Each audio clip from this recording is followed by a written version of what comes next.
I started it, and you can start whenever. All right.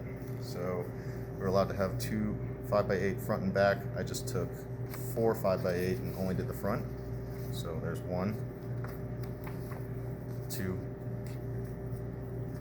3 and a half. And then just show everyone that's here.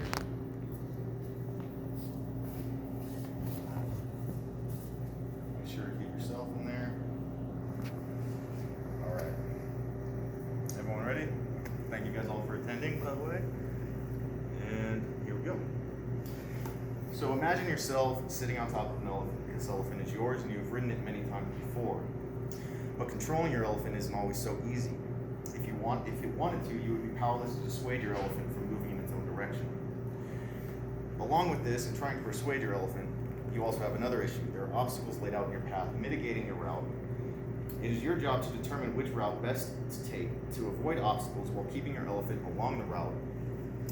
Now, this metaphor created by Jonathan Haidt, social psychologist, professor, and author, tells us about the different parts that we need that are associated with enacting change and achieving goals in our life. The elephant being the emotional side of our brain, the logical part of our brain being the rider, and the path being exactly that, the external conditions within our life. By learning to guide our elephant along the path of least resistance, you can start to enact change and see goals happen in your life with less tribulation, faster and better. Now keep this analogy in mind as we move forward throughout the speech. Now, by informing my fellow soldiers here today on what I have learned from the book on the divided self, negativity bias, getting along with others, and finding happiness through philosophical teachings and scientific evidence, I will teach you all how to enact a better life and a more fulfilled life within yourself. Now we will talk more about our divided self. Research has shown that in patients that have the left and right side of their connective tissue in the brain severed, functionality is actually still possible. In a test conducted by psychologist Michael Gazzaniga, he had split brain patients sit before a monitor that had words momentarily flash on the screen. In one such instance, this patient saw the word walk pop up on the screen. He in turn got up and just started moving.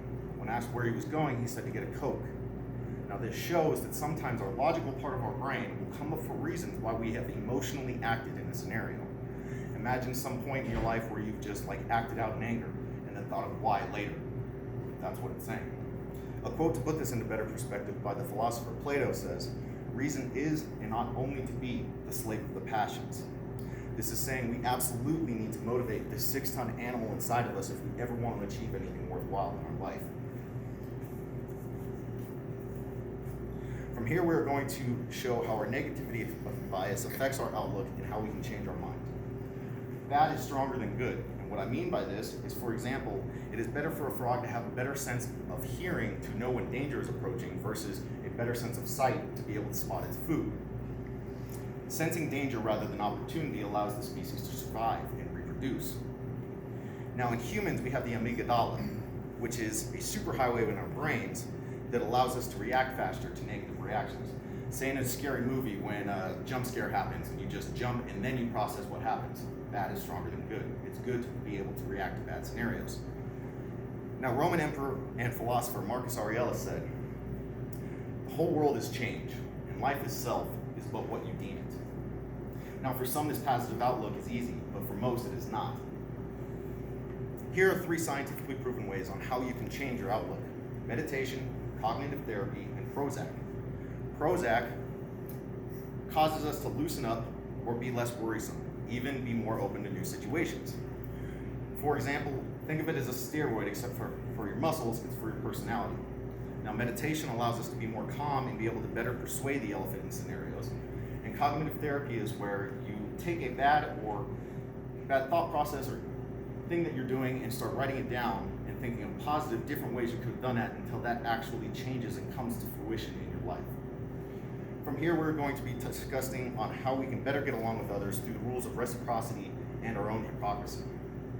Tit for tat. I scratch your back, you scratch mine. Do unto others as you would want done unto yourself. These are all rules of reciprocity. These rules are so deeply embedded into the minds of humans that we do this without even realizing it. We all know that mutually beneficial cooperation helps us to survive. Now, think about like when you're talking about something and someone just chimes in because they know about the topic. We are all deeply connected and want that emotional connection with people. That's showing reciprocity. Now it's hard to be reciprocate things when we're all hypocrites in some form or another. Think about this quote by the Italian diplomat, philosopher, and writer Niccolo Machiavelli. The great majority of mankind are satisfied with appearance, as though they were realities, and are often more influenced by the things that seem than those that are. This basically means that people will judge you based on reputations more so than your actions, even if your actions are better than your reputation. It goes the same for hypocrisy. People will judge you before looking at their own faults.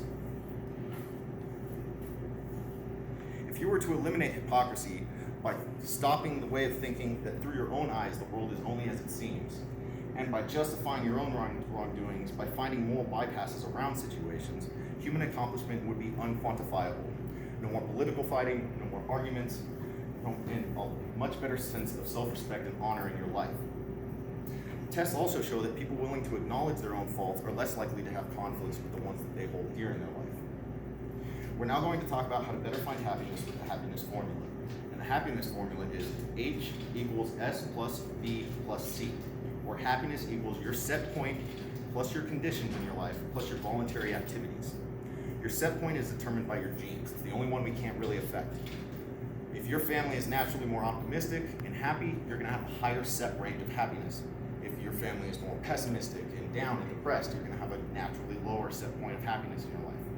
But thankfully, because of conditions and voluntary activities, we can change this. Conditions include things such as having a shorter commute to work every day, having a job you enjoy among coworkers and friends that you like, getting rid of unnecessary noise in your life, changing a shameful thing that you have on yourself, like straightening your teeth or fixing a body image that you think of negatively. Now, for voluntary activities, it's important to distinguish between things that give you pleasure and things that give you gratification. Now, things that give you pleasure are things that don't last long. They fade quickly, like eating an ice cream cone or buying an expensive watch.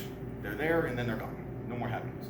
Gratification are things like taking a longer vacation or helping out a friend in need. They are more indulgent, they're savory, they stick with you longer.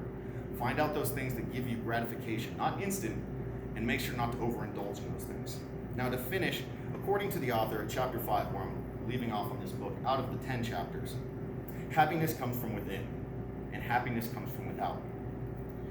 Now there is much more to the hypothesis than what we have covered here today, with the divided self, emotional negativity bias, changing your mind, getting along with others, and finding happiness through the formula. We can all benefit from learning how to better motivate our element, becoming a better rider atop the elephant, and dealing with the external conditions that are laid out on our path. We can and will be better equipped at dealing and becoming more fulfilled, meaningful, and of course happier in our life. In conclusion, I will put the happiness hypothesis into my own words. Identify what makes you happy in your life. Take the steps necessary to improve those things, while also letting go of the unnecessary things degrading your own pursuit of happiness. This concludes my speech here today. Thank you all for attending. And now, real quick, just pan out to everyone. And then I'll show that all the cards are the same. Kind of got messed up. I don't know if you saw me like looking through it sometimes. But yeah, there's still 4 there. 1, 2, 3, and 4.